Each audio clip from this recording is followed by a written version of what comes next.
Olá, tudo bem com você? Eu gostaria de começar este nosso encontro aqui neste vídeo fazendo uma declaração das mais sinceras para mim. Eu gostaria de falar todos os idiomas, todas as línguas que existem no mundo. Quisera eu que isso fosse possível. Por que digo isso? Porque quanto mais línguas você conhece, tanto mais você terá condições de entender a sua própria língua, no caso, nossa língua portuguesa. Entender as irmãs da nossa língua portuguesa, ou seja, as línguas neolatinas, como espanhol, italiano, provençal, romeno, francês e assim por diante, isso aí até já fica em segundo plano.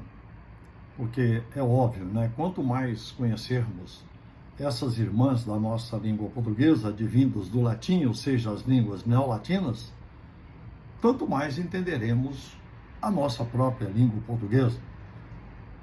Principalmente conhecer bem o espanhol e o italiano, que são as duas línguas neolatinas mais próximas da nossa língua portuguesa. Mas o nosso encontro aqui, hoje, tem um motivo bem específico. Quanto à semelhança de língua portuguesa com as suas irmãs, isso aí é inconteste, você já sabe, e se tem uma certa noção de outras línguas, mais do que nunca você sabe que é verdade o que estou dizendo. Mas eu quero fazer para você uma pergunta, que é o motivo básico deste nosso encontro de agora. Teria a língua portuguesa muita coisa a ver com inglês? O que é que você acha? Pode alguém já de imediato dizer, não, língua portuguesa não tem nada a ver com inglês. O inglês vem do alemão e português vem do latim, então não tem nada a ver. Aí é que você se engana e este é o motivo básico do nosso encontro de hoje. Se você pegar a estrutura da língua inglesa, é claro que é bastante diferente da estrutura da língua portuguesa. As construções frasais, as flexões de palavras, por exemplo, adjetivos em inglês não sofrem flexão, ao passo que em português os adjetivos têm que acompanhar as flexões dos substantivos.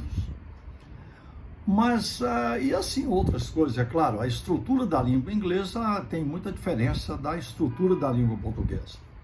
Mas quanto aos vocábulos, quanto às palavras, aí é que você tem que entender um detalhe curiosíssimo.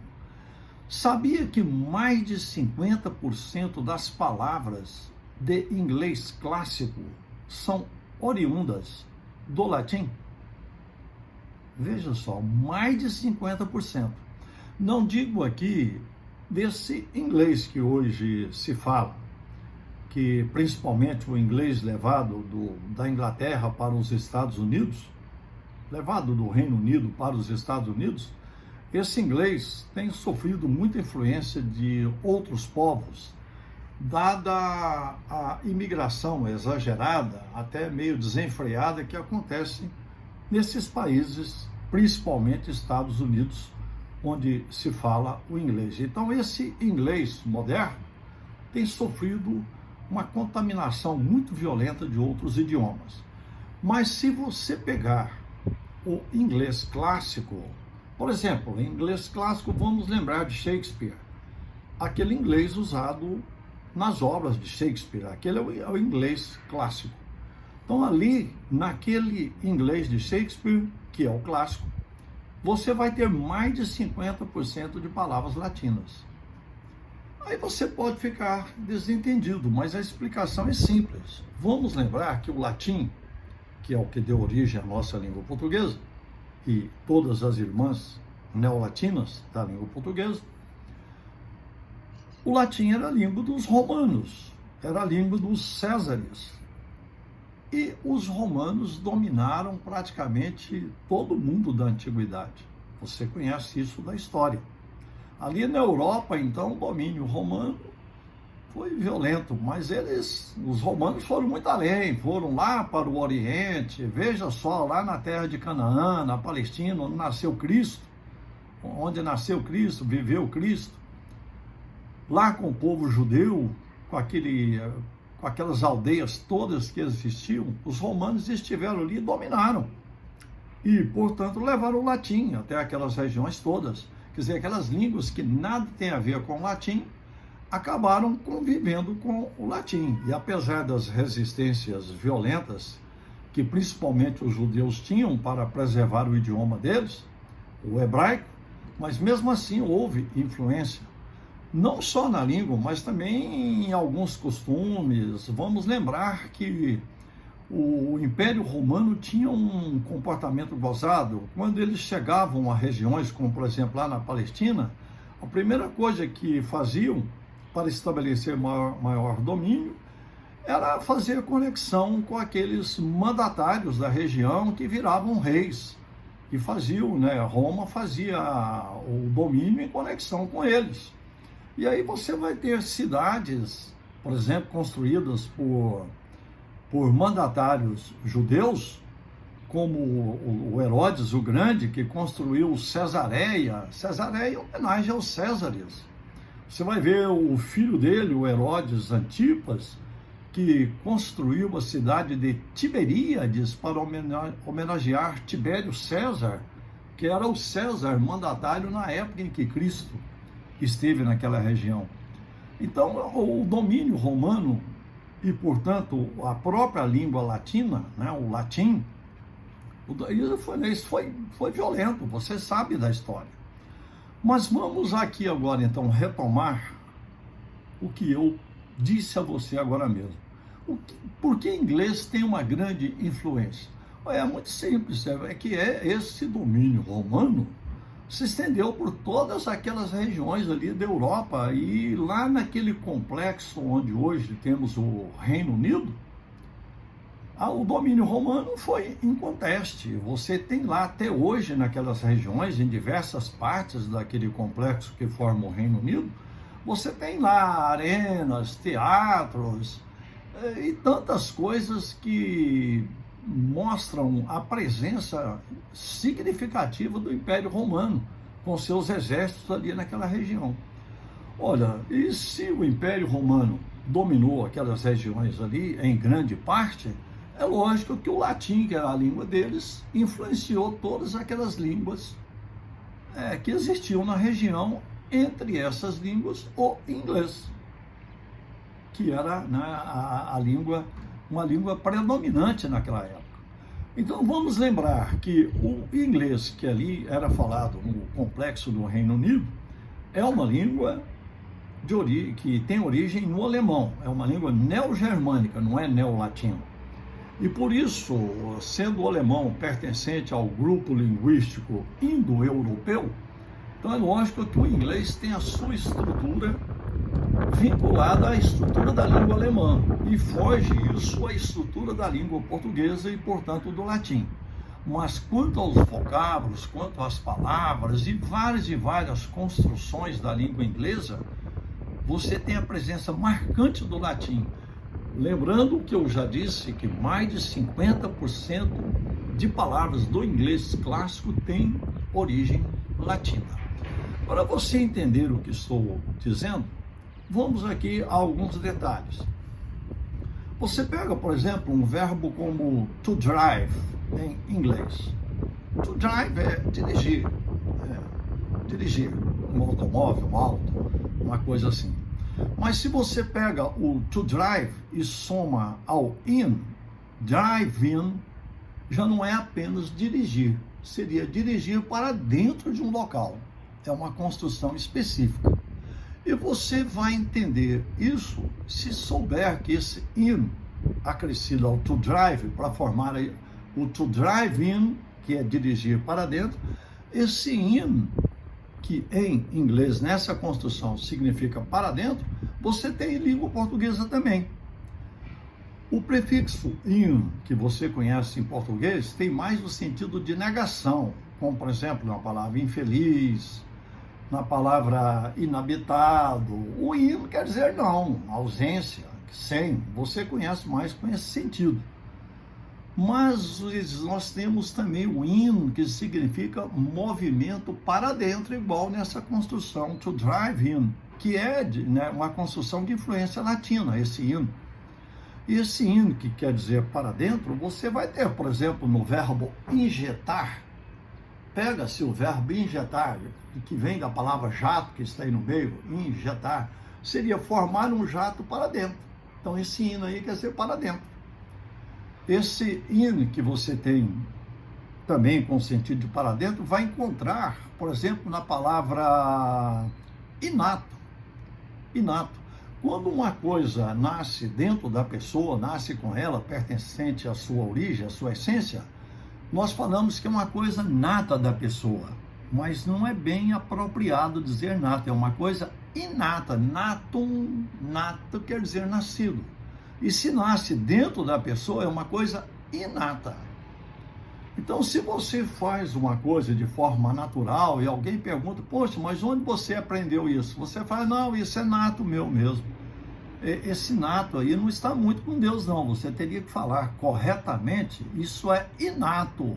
Ou seja, natum, nasceu dentro do inato. Só que hoje, de tantas pessoas usarem nato no sentido de inato, quer dizer, nascido dentro com a pessoa, já se toma o nato como natural. Mas não é o verdadeiro sentido da palavra. Tá bem? Então você tem o in em português, que significa para dentro. E é um in que você vai encontrar em drive-in, para você ver a semelhança e a influência do latim também no inglês. Vamos pegar, por exemplo, uma expressão. Você, quando aprende uma poesia, decora a poesia, você fala, poxa, eu sei essa poesia, aí de cor, e você aponta aqui. Você sabia que cor não é aqui? Quando você fala que eu sei de cor e aponta aqui, você está apontando no lugar errado. Cor vem do latim cor também, que significa exatamente coração. Então, quando você fala, poxa, eu sei isso aí de cor, você teria que apontar no cor, coração do latim. Eu sei de cor, é aqui. E você vai entender muito bem isso conhecendo esta expressão. Por exemplo, saber uma lição de cor, por exemplo, em inglês. Como é que você fala, eu sei a lição de cor em inglês? Você não fala, I know the lesson by heart. O heart seu você não aponta aqui. Você fala heart, é coração. I know the lesson by heart. Eu sei a lição de coração. Aqui que é o core. Então, quando você fala core e aponta aqui, você está simplesmente ignorando o sentido básico de core, que vem do cor latim, que significa coração. Percebeu? Então, por isso que eu disse, eu gostaria de conhecer todas as línguas que há. Porque quanto mais se conhece língua, tanto mais você saberá da sua própria língua. E para fechar esse nosso encontro, eu quero pegar uma outra curiosidade para esclarecer bem a você o que eu disse. A influência do latim dentro de vocábulos da língua inglesa. Se você pega, por exemplo, uma palavra como rival em português, rival para inimigo, um competidor. Se você diz que alguém é seu rival, é um competidor, é um inimigo seu. Tá bem, mas você sabia que esse rival que nós temos em português vem lá do latim rivo, que significa rio, e esse rivo do latim é que deu origem a river do inglês, que é a mesma origem de rio da língua portuguesa? Então veja só, rivo do latim, river em inglês, que veio lá do latim, e rio em português. E a palavra rival vem exatamente de rivo do latim, que significa rio. Aí você me diz, poxa, mas o que tem a ver rival com rio? Aí você vai entender a explicação lógica disso. Você pega rivo do latim e acrescenta o sufixo al e forma rival. O sufixo al em português dá a ideia de concentração, de aglomeração. Você vai encontrar, por exemplo, na palavra canavial, que é uma aglomeração, concentrado de cana, bananal, concentração de banana, pessoal, concentração de pessoa. Então, o sufixo al dá a ideia de acumulação, de concentração. E rival, os rivais eram aqueles indivíduos que se concentravam às margens de rio. Então, esse rivo aí significa exatamente rio. Então, rivais eram aqueles cidadãos que se concentravam à margem de rio. E isso é o sentido original de rival, quem se coloca à margem de um rio, quem se aglomera às margens de rio. Só que aí vamos retomar uma informação histórica muito interessante. Se você pegar as grandes batalhas da humanidade, essas batalhas que ficaram famosas na história, como, por exemplo, a Batalha do Rio Paraguai aqui para nós, Batalha do Rio Eufrates, lá na Babilônia Antiga, entre o Eufrates e o outro rio que existia naquela região, Tigre, né? O rio Tigre e Eufrates. Então, se você pegar a Batalha do Rio Eufrates, é famosíssima, a Batalha do Rio Ganges, e assim por diante, grandes batalhas da humanidade aconteceram às margens de rio. Por quê? Porque os rios constituíam uma barreira natural para o acesso imediato. Então, aqueles cidadãos, aqueles exércitos se concentravam, um de lá, outro de cá. E por quê? Porque o rio, né, impedia aquela aproximação imediata, dava tempo de se jogar flecha, atirar pedras incendiando por aquela catapulta, não é isso? Então, eles eram rivais porque estavam aglomerados à margem de rio. Mas nessa situação de batalha, eles não estavam jogando um beijo um para o outro. Estavam guerreando, estavam digladiando. Por isso que a palavra rival ganhou esse sentido que você conhece, de inimigo, de competidor. Veio dessa origem histórica. Mas veja, rival é porque o cidadão estava à margem de rio. Rivais eram aqueles que se concentravam às margens de rio, só que para guerrear. Daí o sentido de inimigo que você conhece. Combinado? Então, está aí o grande objetivo desse nosso encontro. Mostrar para você que uma língua, por exemplo, como inglês, que teoricamente não tem nada a ver com português, pelo contrário, tem muito a ver, principalmente dentro do palavreado, na estrutura vocabular. Mais de 50% do inglês clássico tem origem do latim, que é quem deu origem à língua portuguesa. Por isso que você vai ver tantas e tantas palavras de inglês com bastante semelhança com as da língua portuguesa. Por isso que você vai ver isso. Combinado? Esclarecido para você? Então, português e inglês tem muita coisa a ver, bem mais do que o que se pensa. Um grande abraço para você. Até o nosso próximo encontro.